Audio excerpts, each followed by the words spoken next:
the measurement was a huge challenge because we're taking 6 months to 6 years of age.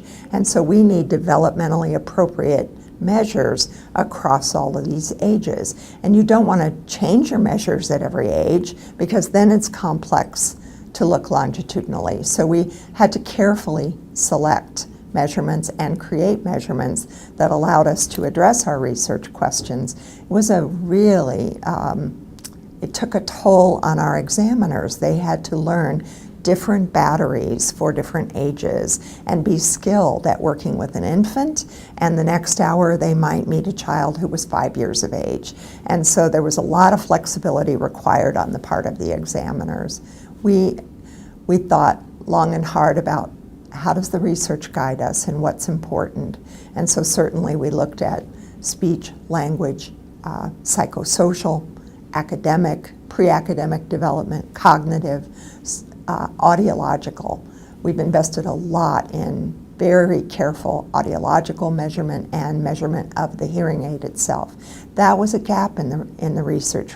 Really kind of interesting that if you looked back at the literature, the studies would report on the children's pure tone average, but often it wasn't even mentioned if they were wearing amplification. And if they were wearing amplification, there wasn't much comment on what the amplification was providing. Well, the technology's advanced since then, and now we have real ear measures, we have verification of amplification, and so our study did a lot with speech intelligibility index and using that as a predictor of language outcome, for example.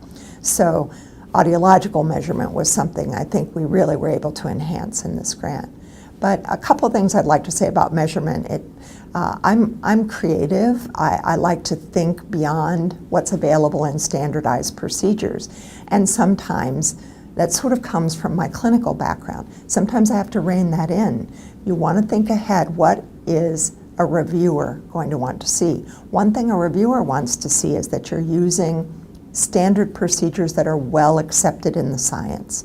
And so that's one thing we have to think about. What is an accepted, standardized procedure that is going to allow us to appropriately measure these skills in children? But beyond that, in children who are hard of hearing, we know that learning the morphology of English is particularly complicated because their hearing aids have a restricted bandwidth.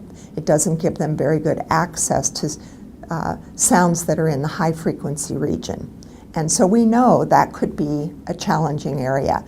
And the materials that were available don't sample that aspect of our language very often. And so we created some elicitation procedures, and we use language sampling procedures in addition to the standardized test. So I would say thinking about what do you want to answer?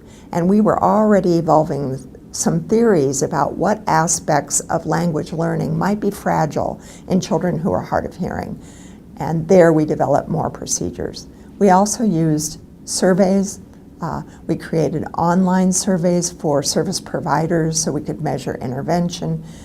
We did in-depth interviews of our families over the phone, so you can see it was really a varied procedure in terms of the measurements that we created. And there's constant tension. It's almost like you think my eyes are bigger than my stomach. This is an 18-month-old child. This child can't go through a 5-hour battery of testing. So there are real practical realities. What's reasonable to do with a young child? At the same time, you're thinking about what are the measures that are going to be absolutely essential to tell a story. So I think there's constant tension between those goals of getting everything that you want, but doing that within a reasonable framework that is child-friendly, that a child's able to withstand, that a family will withstand. We want these families to come back. We want to promote attrition, so we want it to be a positive experience for them, one that they learn from, and we value their contributions. So it's not just that we're taking your data. There's a give and take here. So making it reasonable for the family as they're contributing, at the same time getting a compilation of scores. So some of that was also the way we spread things.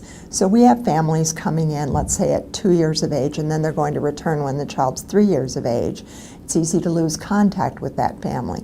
So we planned the family interview 6 months in between those visits. That way the family's getting another contact with the research team. Our interviewer happened to be a parent of children with hearing loss, and she was really family friendly. And parents looked forward to her visit, and they told her a lot. So you can see that we thought about, there are ways to spread some of our measurement, some of the forms the families need to fill out and so forth can be spread to stay in contact with the family. Remind them you're part of this important research, we value your contribution.